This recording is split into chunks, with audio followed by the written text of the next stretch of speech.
Guys, இன்னைக்கு நாம இந்த கொரியன் ஸ்கூல் ட்ராமாவோட 3rd எபிசோட் தான் பார்க்க போறோம். போன எபிசோட் கடைசியில ஒரு சிடுமூஞ்சி சண்டை இழுத்து விட்டுருவான். அதனால ஷிபுவும் வாங்கும் சண்டை போட்டுட்டு இருப்பாங்க. செம்மையா சண்டை போடுவாங்க, பறந்து பறந்து உருண்டு உருண்டு சண்டை போடுவாங்க. எல்லாருமே இதை பார்த்து ஆச்சரியப்பட்டு இருப்பாங்க. அந்த சிடுமூஞ்சிக்கு இவங்க 2 பேரும் ஸ்கூலை விட்டு போகணும், இன்னைக்கு சண்டை போட்டு யார் தோக்குறாங்களோ அவங்க ஸ்கூலை விட்டு போகணும் அப்படின்னு பேசிட்டு இருப்பான். இப்ப அப்படி இந்த எபிசோட் ஸ்டார்டிங்ல 2 பேரும் கண்ணா அப்படின்னு பயங்கரமா சண்டை போட்டாங்கல்ல. பார்த்தா அது கனவு. 2 பேரும் ஆளாளுக்கு நாம இப்படி சண்டை போடணும் அப்படி சண்டை போடணும்னு நினைச்சு பார்த்து இருந்திருக்காங்க. கடைசியில பார்த்தா 2 பேருக்குமே சண்டை போட வராது போல, அடிச்சுக்கிட்டு உருள்றாங்க, கீழே கிடந்து தவழ்றாங்க. அப்ப ஹெட் மாஸ்டர் வந்து நிறுத்துங்கன்னு கத்த எல்லாம் பேந்த முடிச்சுட்டு இருக்குதுங்க. அப்புறம் ஹெச்எம் 2 பேரும் அவரோட ரூம் தூக்கிட்டு போயிட்டாரு. இந்த வாங்க உடனே நாங்க சும்மா தான் சண்டை போட்டோம், இது மூரியம் ஸ்கூல்ல, இங்க சண்டை போடலன்னா எப்படி அப்படிதானே ஷூட்டையும் கேட்க அவனும் சும்மா நேரத்துக்கு ஆமா அப்படின்னு சொல்லி வைக்கிறான். ஹெச்எம் இருந்துட்டு இது என்ன மார்ஷியல் ஆர்ட்ஸ் மட்டும் கத்துக்கிற ஸ்கூல்னு நினைச்சீங்களா? பேசிக்ல இருந்து எல்லாமே கத்துக்கிற ஸ்கூல். இதுல மார்ஷியல்ஸ் வாரத்துக்கு ஒரு நாள் தான் இருக்கும். ஏன் தெரியுமா? உனக்கு நல்ல கேரக்டரோ அறிவோ இல்லைன்னா இந்த மார்ஷியல்ஸ் வெறும் ரவுடித்தனம் தான். இந்த மூரியம் ஸ்கூல்ல சண்டை போடுறதை மட்டும் கற்றுக் கொடுக்கல, எப்படி பொறுமையா இருக்கணும்ன்றதையும் கற்றுக் கொடுக்குறோம். அது மட்டும் இல்லாமல் சொசைட்டிக்கு ஏத்தாப்புல எப்படி வாழணும்னு கற்றுக் கொடுக்கல, சொசைட்டியில் ஒரு தப்பு நடந்தால் எப்படி தட்டி கேட்கணுன்றது தான் சொல்லி கொடுக்குறோம் அப்படின்னு சொல்ல இந்த வாங் பைபிள சும்மா இல்லாமல் அப்போ நீங்கள் என்ன சொல்ல வரீங்க, நாங்கள் இன்னும் சும்மா சமைச்சுக்கிட்டு சுத்தம் பண்ணிட்டு தான் இருக்கணுமான்னு கேட்க ஹெச்எம்க்கு லைட்டாக கோவம் வந்துருச்சு. உங்களுக்கு படிக்க விருப்பம் இல்லைன்னா இப்போவே இங்கேருந்து கிளம்புங்க, உங்களால் மற்ற ஸ்டூடெண்ட்ஸும் பாதிக்கப்படக்கூடாது அப்படின்னு சொல்ல அப்புறம் சிவுவும் நாங்கள் இப்போ என்ன தான் பண்ணணும் அப்படின்னு கேட்கும்போது நீங்கள் பிகினர் கிளாஸ்ல இருந்து ஆரம்பிக்கணும்னு சொல்றாரு. 2 பேருமே எங்களுக்கு கொஞ்சம் கொஞ்சம் மார்ஷியல் ஆர்ட்ஸ் தெரியும் அப்படி இப்படின்னு பேத்த உடனே அவரு நீங்க பிகினர் கிளாஸ் இல்ல இன்ட்ரோடக்டரி கிளாஸ்க்கு தான் போகணும் அப்படின்னு சொல்லிடுறாரு. இன்ட்ரோடக்டரி கிளாஸ்னா என்னன்னா இந்த பாத்ரூம் கழுவுற வேலைலாம் கொடுப்பாங்க போல. இப்ப வார்டன் 2 பேரையும் கூப்பிட்டுட்டு போய் இங்க இருக்கிற எல்லா ஃப்ளோர்ல இருக்கிற பாத்ரூமே நீங்க தான் கழுவணும்னு சொல்லிட்டு போயிடுறாரு. இந்த சனா இருக்கால அவளுக்குலாம் கொஞ்சம் ஷிவுவையும் வாங்கன்னு நினைச்சு வருத்தம் தான். அதை பத்தி ஹீரோயின் கிட்ட பேசிட்டு இருக்க அப்ப ஹீரோயினோட அப்பா அவளுக்கு போன் பண்றாரு. அவர் அந்த ஆன்டி கூட ஷாப்பிங் போயிருப்பார் போல. அவருக்கு கண்ணு தெரியாதுல்ல, அந்த ஆன்டி தான் ஹெல்ப் பண்ணிக்கிட்டு இருக்காங்க. பொண்ணுக்கு மேக்கப் ஐட்டம்ஸ் வாங்க வந்திருக்காரு. இவர் இன்னைக்கு ஏதோ ஹாஸ்பிட்டல் செக்அப் ஏதோ போகணும் போல. அந்த ஆன்ட்டியும் நான் உன் அப்பா ஹாஸ்பிட்டல் கூட்டிட்டு போய்க்கிறேன் அப்படின்னு சொல்லிட்டு இன்னைக்கு வேலைக்கும் வேண்டாம் நீ பேசாம ரெஸ்ட் எடு அப்படின்னு சொல்லிடுறாங்க. அவளுக்குலாம் குஷி, அப்பா இன்னைக்கு ஜாலியா ரெஸ்ட் எடுக்கலாம் அப்படின்னு. நம்ம ஹீரோயின் ஏகப்பட்ட வேலை பாக்குறா, அவ அப்பா கண்ணு தெரியல, அதனால இவ தான் நிறைய பார்க்க வேண்டியிருக்கு. அப்போ ஹீரோயினுக்கு ஒரு டவுட் வருது, இந்த ஷூ இருக்கான்ல அவன் தான் ஃபேமஸ் செலிபிரிட்டியே, அவன் என்ன கத்துக்கணும்னு இங்க வந்திருக்கான், அவன்கிட்ட என்ன இல்ல அப்புறம் என்ன அவனுக்கு பேராசை அப்படின்னு சொல்லிக்கிட்டு இந்த சனா உடனே பொங்கி எழுந்து உனக்கு என்ன தெரியும், ஒவ்வொருத்தங்களுக்கும் ஒவ்வொரு பிரச்சனை இருக்கும், மற்றவங்கள பத்தி இப்படி பேசாத அப்படின்னு சொல்லிட்டு இருக்கா. அப்புறம் அதே நேரம் ஹீரோயினோட அப்பாவை கட்டுறாங்க. அவரும் அந்த ஆன்ட்டியும் ஷாப்பிங்கை முடிச்சு வெளியில நடந்து வந்துட்டு இருக்க அந்த ஆன்ட்டி இன்னைக்கு பர்ச்சேஸ் பண்ணதுல லிப்ஸ்டிக்கை மட்டும் எடுத்துக்கிறேன் அப்படின்னு சொல்லுது. ஆனா இவர் உடனே அதெல்லாம் என் பொண்ணோடது, அதெல்லாம் எடுக்காத, ஆனா சாம்பிளுக்கு 2-3 கொடுத்தாங்கல்ல அதை வச்சுக்கோ அப்படின்னு சொல்றாரு. அந்த ஆன்ட்டிக்குனா கடுப்பு தாங்கல, நான் என்ன பிச்சைக்காரியா அப்படின்னு சொல்லி கடுப்பாக்குறாங்க. ஆனா பொண்ணுக்கு வாங்கினதை இவருக்கு கொடுக்கவும் மனசு இல்ல. அந்த ஆன்ட்டி எவ்வளவோ கேட்டு பார்க்குறாங்க, நீங்கள் மட்டும் இப்போ எனக்கு ஒன்று தரல நான் இங்கேருந்து வரவே மாட்டேன்னு மிரட்டி பார்க்குறாங்க. ஆனால் அவர் அசரல. அப்போ பேசாமல் இங்கே கடை அப்படின்னு நடக்க ஆரம்பிக்கிறாரு. இவங்களுக்குலாம் செம்ம கோவம் வந்துருச்சு. என்னை பார்த்தா உங்களுக்கு எப்படி தெரியுது, இப்போ வரைக்கும் எனக்கு கேர்ள் ஃப்ரெண்ட்ற ஃபீலிங்கே வர மாட்டேக்கு, வேற மாதிரி தான் தோணுதுன்றாங்க. அதாவது ஒய்ஃப் இருக்கும்போது இன்னொரு ஒய்ஃப் இருப்பாங்கல்ல அந்த மாதிரி தோணுதுன்றாங்க. இவர் அதான் என் ஒய்ஃப் இறந்துட்டால அப்புறம் எப்படி தோணுது அப்படின்னு கத்திக்கிட்டு இருக்காரு. ஆனால் அவங்க கோச்சிட்டாங்கன்னு ஓடிட்டாங்க. இவருக்கு வேற கண்ணு தெரியாது, என்ன பண்ண போறாரோ தெரியல. இப்போ அப்படி திரும்ப மூரியம் ஸ்கூல்ல காட்டினா 3 டீச்சர்ஸ் உட்காந்து பேசிட்டு இருக்காங்க. அதுல ஒன்னு டேனியல் அந்த கராத்தே சாரு, மிச்ச 2 ஒன்னு அந்த லேடி டீச்சரு, இன்னொன்னு அந்த குக்கிங் சொல்லி கொடுப்பாருல அந்த சாரு. வழக்கம் போல 2 பேருக்கும் ஆர்குமெண்ட் தான். அப்புறம் நம்ம சிவுவும் வாங்கும் பாத்ரூம் கழுவிக்கிட்டு இருக்க தற்செயலா வாங்க சிவு கிட்ட பேசுறான். ஆனா அவனுக்கு காதை கேட்கல. பக்கத்துல போய் நின்று என்ன உனக்கு காது கேட்கலையா, நான் எத்தனை தடவை கூப்பிடுறேன்னு சொல்லி கேட்குறான். அப்பவும் சிவுக்கு கேட்கல. இங்க நம்ம முடிச்சிட்டோம் மேலே போலாம் அப்படின்னு திரும்ப திரும்ப சொல்றான். சிவுக்கு காது வலி வர ஆரம்பிக்குது. ஆனா இதை வாங்கிக்கிட்ட காட்ட ஈகோவா இருக்கு இவனுக்கு. அப்படி கோச்சுக்கிட்ட மாதிரி அங்கிருந்து வெளியில வந்துட்டான். வெளியில வந்து அங்க ஹீரோயின் நிக்கிறா. அவ இவனை பார்த்துட்டு என்னாச்சு இப்போ உனக்கு எப்படி இருக்கு அப்படின்னு சொல்லிட்டு கையில ஏதோ காயம் போட்டிருக்கும் போல. அந்த குக்கிங் கிளாஸ்ல என்ன தெரிச்சதுல அதுல அதெல்லாம் பார்த்து கேட்க உனக்கு இப்போ என்ன வேணும் அப்படின்னு இவன் சலிச்சுக்கிறான். நான் இன்னைக்கு உன் கூட சியோலுக்கு வரேன், இப்படி உனக்கு ஆனதுக்கு காரணம் நானும் தானே, அதுக்கு நானும் தான் ரெஸ்பான்சிபிலிட்டி எடுத்துக்கணும், நான் சியலுக்கு வந்து இன்டர்வியூ கொடுக்குறேன் அப்படின்னு சொல்றா. ஆனா இவன் நம்பல. நீ என்ன பிளான் பண்ணிட்டு இருக்க, இப்ப என்ன கவுத்து விடலான்னு பாக்குற அப்படின்னும் போது, நான் மூரியம்ல படிக்கிற பொண்ணு, என்னால யாரோட லைஃபும் கெட்டு போக கூடாது, அதனால நான் வரேன் அப்படின்னு சொல்லிட்டு அப்படி கியூட்டா சிரிச்சுட்டு போறா. அவட்ட பேசிட்டு சிவு அப்படி கார்டன்ல நடந்து போயிட்டு இருக்க. அப்ப 2-3 பசங்க இந்த வாங்க பத்தி பேசுறத அவன் கேக்குறான். வாங் பெரிய பணக்கார பையன் தான், ஆனா அவன் இல்லிஜிமேட் சைல்டு, அவன் பிறந்ததே சீக்கிரட்டா தான் இருந்துச்சு, அதனாலதான் அவனை சைனாலே வளர்த்தாங்க அப்படிலாம் பேசிட்டு இருக்காங்க. ஏற்கனவே ஷிவுக்கும் வாங்குக்கும் ஆகல, இப்போ இந்த விஷயம் வேற ஷிவுக்கு தெரிஞ்சிருக்கு, என்ன ஆக போகுதுன்னு தெரியல. அப்புறம் அப்படியே ஹீரோயினோட அப்பாவை தான் காட்டுறாங்க. அவர் அந்த லேடி நட் ரோட்ல விட்டுட்டு போயிட்டாங்கல்ல, அவர் அப்படியே பஸ் ஸ்டாண்டு கிட்ட வந்து அங்க உள்ள பொண்ணு கிட்ட இந்த பஸ் இந்த இடத்துக்கு போகுமான்லாம் விசாரிச்சுட்டு இருக்காரு. அதே நேரம் பஸ்ஸும் வர அந்த பொண்ணு ஆமான்னு சொல்லிட்டு பஸ்ஸை ஏற போயிட்டா. இவரும் தட்டு மாதிரி பஸ் ஏறலான்னு போகும்போது பின்னாடி இருந்து ஒருத்தன் பஸ்ஸை பிடிக்கிறதுக்காக ஓடி வந்தவன் இவரோட போனை தட்டி விட்டுட்டான். இவர் போனை தேடிட்டு இருக்க ஒரு பைக்கார வந்து இவரை தட்டி கீழே தள்ள. அவர் நிறைய மேக்கப் ஐட்டம்ஸ்லாம் வாங்கி வச்சிருந்தாருல, அதெல்லாம் கீழே விழுந்துருச்சு. அப்பதான் ஹீரோயினுக்கு ஒரு கால் வருது. இவ ஏற்கனவே சியோல் போகணும்னு கிளம்பி தானே இருந்தா, இவங்க அப்பாவை பத்தி தான் கால் வந்திருக்கும் போல. இன்னொரு பக்கம் வாங்க பார்த்தா அவன் பாத்ரூம் கிளீன் பண்ணிட்டு இருந்தான்ல, அப்படியே ஒரு பாத்ரூம் முடிச்சுட்டு இன்னொரு பாத்ரூம் போலான்னு கிளீனிங் பொருளெல்லாம் தள்ளிட்டு போயிட்டு இருக்க. அவனுக்குனா ஒரே கடுப்பு, இந்த சிவு பைப்ல பாத்ரூம் கழுவாம தப்பிச்சு போயிருச்சு அப்படின்னு. அப்ப அங்க சனாவரா அவளை பார்த்தோன்னே ஏரியல் எங்க அப்படின்னு கேட்குறான். இவன் இருந்துட்டு ஏரியல் அது யாரு அப்படின்னு கேட்க, என்னோட லிட்டில் மெர்மைட் அப்படின்னு கண்ட மாதிரி வளரிக்கிட்டு இருக்கான். சனா உடனே அவ சியோலுக்கு போறா அப்படின்னு சொல்லிட்டு போயிட்டா. அவனும் ரூமுக்கு வந்து பார்த்தா சிவோட பிளேஸ்ல எல்லாம் நீட்டா மடிச்சிருக்கு. இவன் உடனே அப்ப அவன் கண்டிப்பா சியோலுக்கு போயிடுவான், ஏரியலும் அங்கதான் போயிருக்கா, அவன் ஏன் இன்டர்வியூ பண்ணணும், அவன் என்ன தப்பு பண்ணா, ஒருவேளை பாத்ரூம் கழுவ வேணான்னு சொல்லிட்டு இந்த மாதிரி பிளான் பண்ணி ஓடிட்டானா அப்படிலாம் இவன் யோசிச்சுட்டு இருக்கான். இன்னொரு பக்கம் ஹீரோயினை பார்த்தா அவ வேக வேகமா ஓடி வரா. எங்கடா வரான்னு பார்த்தா போலீஸ் ஸ்டேஷனுக்கு. அவங்க அப்பா போலீஸ் ஸ்டேஷன்ல தான் உட்காந்துருக்காரு. அவர் ரோட்ல தடுமாறிட்டு இருக்கும்போது அவரை காப்பாத்தி இங்க கூட்டிட்டு வந்து உட்கார வச்சிருக்காங்க. அவரோட போன் வேற கீழே விழுந்துருச்சுல. அவ வந்தது தெரிஞ்சதும் ஹீரோயினை போய் பார்த்து என்னோட போன் காணாம போயிடுச்சு, ஆனா பாரு உன்னோட மேக்கப் எல்லாம் நான் பத்திரமா காப்பாத்தி வச்சிருக்கேன் அப்படின்னு சொல்லி கொடுக்குறாரு. ஆனா மேக்கப் பாக்ஸ்குள்ள பாக்ஸ் மட்டும் தான் இருக்கு, உள்ள உள்ள பொருள்லாம் கீழே விழுந்துருச்சு. இவளுக்குலாம் இதெல்லாம் பார்த்து அழுக தாங்கல, அப்படியே கண்ட்ரோல் பண்ணிக்கிட்டு நிக்கிறா.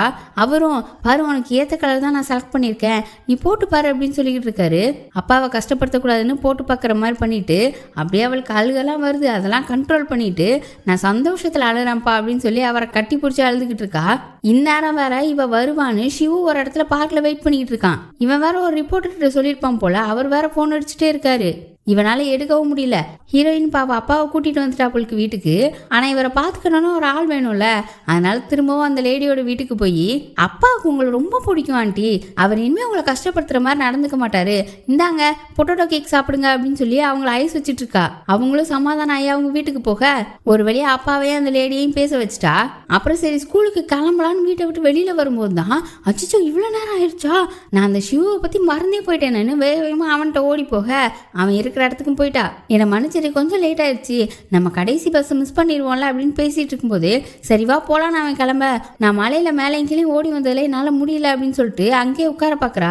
அப்புறம் அப்படியே அதே இடத்துல உட்கார்ந்தே தூங்கிட்டா. இவனுக்குனா கொஞ்சம் கடுப்பா இருக்கு, ஆனாலும் வேற வழி இல்லாம தூங்குறவளை அப்படியே தூக்கிட்டு வந்து அவளோட ரூம்ல படுக்க போட்டுட்டு அவ முழிச்சானா என்னை வந்து பார்க்க சொல்லு, அது எத்தனை மணி நாள் பரவாயில்ல அப்படின்னு சொல்லிட்டு போறான்.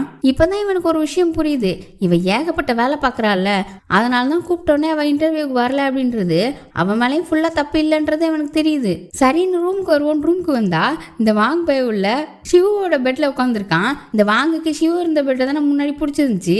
இப்ப அவன் போயிட்டான்னு நினைச்சிட்டு இங்கிட்டு வந்துட்டான் போல. இப்போ சிவு வந்தோடனே வாங்கு உனக்கு காது கேட்குதா வைக்குதா அப்படின்னு சொல்லி செக் பண்ணுற மாதிரி பண்ணிக்கிட்டு இருக்க. இவன் கடுப்பில் எனக்கெல்லாம் காது நல்லா தான் இருக்குது, நீ உன் வேலையை மட்டும் பாரு, போய் தூங்கு, என்னை டிஸ்டர்ப் பண்ணாத அப்படின்னு கத்துறான். இந்த வாங்கு கோவம் வந்து நீ ஓடி போகிறவன் தானே, இப்போவும் ஓடிட்டியோன்னு நினச்சேன் அப்படின்னு சொல்லி கடுப்பேத்த. ஆமாம் நான் ஓடி போகிறவன் தான், ஆனால் நீ இல்லஜிமேட் சைல்டு தானே அப்படின்னு சொல்லிடுறான். இதனால திரும்பவும் 2 பேருக்கும் சண்டை வந்துருச்சு. இந்த சத்தம் கேட்டு சுற்றி ரூமில் உள்ள எல்லாருமே வந்துட்டாங்க. அப்படி ஸ்டாஃப் மெம்பர்ஸும் வந்துட்டாங்க. ஹெச்எம்க்குலாம் நியூஸ் போய் எல்லாருமே இருக்கும்போதே நீங்க இனிமேல் இந்த ஸ்கூலுக்கு தேவையில்லை, உங்களை நான் வெளியில் அனுப்புறேன், ஒழுங்கா போயிருங்க, நீங்க மற்றவங்களுக்கு டிஸ்டர்பன்ஸ் தான் அப்படின்னு கத்திடுறாரு. இவங்க 2 பேருக்கு என்ன சொல்றதுன்னே புரியல. சனாவும் அவ அப்பா பின்னாடியே போய் கெஞ்சி பார்க்குறா. ஆனா அவரு உன்னை ஸ்கூல்ல இருந்து தூக்கணுமா அப்படின்னு சொல்லி கத்திட்டாங்கன்னு போயிடுறாரு. ஹீரோயினுக்கு அவளால் தான் இதெல்லாம் நடக்குதுன்னு ஒரே வருத்தம். மற்ற பசங்களாம் ரூமுக்கு வந்துட்டாங்க.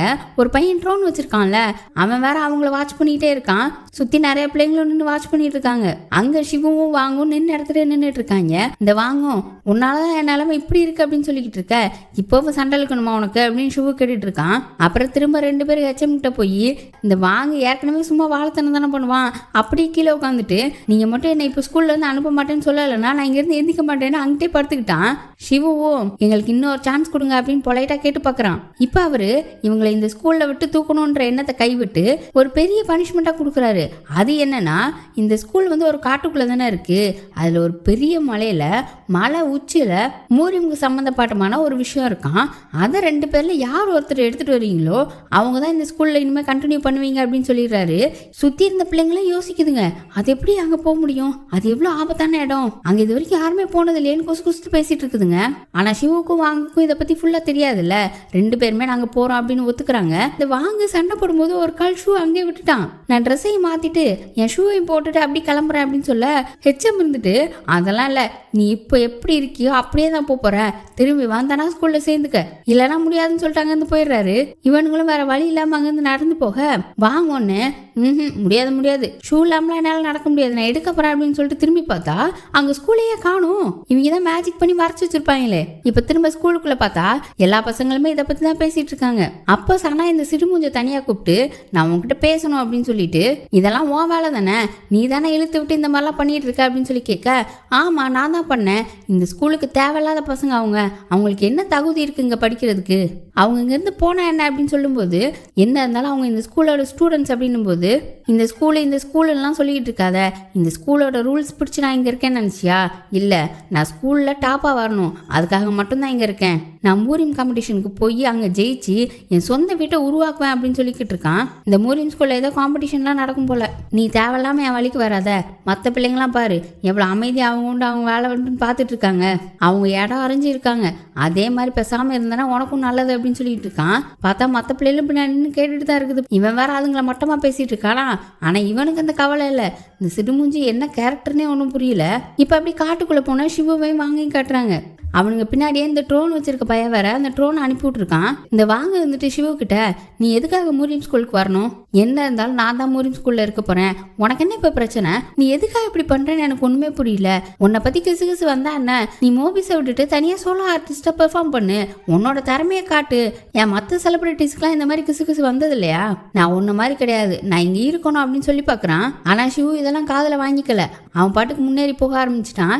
இங்க ஸ்கூல்ல இந்த டீச்சர்ஸ் உட்காந்து பேசிட்டு இருக்காங்க, அவங்களுக்கு இது ரொம்ப கஷ்டமான வேலைன்றது தெரியுது. ஆனா இந்த குக்கிங் சொல்லி கொடுக்குற டீச்சர் இருக்கார்ல, அவர் இருந்துட்டு அந்த மலையோட உச்சி தானே, நான் தான் அதுல கொடியே நட்டுட்டு வந்திருக்கேன் தெரியுமா அப்படின்னு சொல்ல, அப்ப அந்த லேடி டீச்சர் இருந்துட்டு அது ஒன்றும் நீங்க இல்லையே, வேற ஒரு பையன் நட்டுட்டு வந்தது அப்படின்னு சொல்றாங்க. அங்க இது வரைக்கும் வேற யாருமே போனது இல்லையா, ஒரே ஒரு பையன் மட்டும் அங்க போய் கொடி நட்டுட்டு வந்திருக்கான் போல. ஆனா இவரு என்னமோ அந்த மலைக்கு வாக்கிங் போயிட்டு வர மாதிரி பேச இந்த லேடி டீச்சர் நல்லா அசிங்கப்படுத்தி விட்டுறாங்க. நீ சாதாரண அணில பார்த்தே பயப்படுவ, நீ அங்க வர போனியா அப்படி இப்படின்னு. இவங்க 2 பேருக்கு வேலையே இல்லை, எப்ப பார்த்தாலும் சண்டை போட்டே தான் கிடக்குதுங்க. அப்படியே ஹெச்எம்ஏ அந்த யோகா டீச்சரையும் கட்டுறாங்க. இந்த யோகா டீச்சர் கொஞ்சம் வயசானவர் தானே, அவர் ஹெச்எம் கிட்ட எதனால இப்படி பண்ற, அந்த பசங்களையே அங்க அனுப்புனா அது எவ்வளவு ஆபத்தான இடம், ஒருவேளை அந்த ஷீல்டு தகர்த்ததுக்கு காரணம் என்னன்னு கண்டுபிடிக்கிறதுக்காக இப்படிலாம் பண்ணியா அப்படின்னு கேட்கிறாரு. ஆனா ஹெச்எம்மும் அதெல்லாம் ஒன்றும் இல்லை, இது வேற ஒரு விஷயமா அப்படின்னு சொல்றாரு. என்ன விஷயம்னு தெரியல. இப்ப ஸ்கூல்ல உள்ள எல்லா பசங்களுக்குமே தூக்கமே வர மாட்டேங்குது, அவனுங்க என்ன பண்ணிட்டு இருப்பானுங்களோன்னு. அப்படியே நைட்டு முடிஞ்சு காலையில ஆகுது, இன்னமும் 2 பேர் நடந்து தான் போயிட்டு இருக்காங்க. அப்போ ஒரு பெரிய பள்ளம் மாதிரி வருது, அந்த பள்ளத்தை தாண்டது ரொம்ப கஷ்டம், ஆனா திரும்ப போய் சுத்தி வர்றதும் கஷ்டம். இந்த வாங்க இருந்துட்டு இதெல்லாம் ஒரு விஷயமே இல்ல, நீ வேணா சுத்தி வா அப்படின்னு சொல்லி அப்படியே அந்த பள்ளத்தை ஏறி தாண்டான். பார்த்தா தாண்டிட்டான், ஆனா திரும்பி நடக்க போற நேரம் டப்பார்னு காலை வலிக்கு கீழே விழ போயிட்டான்.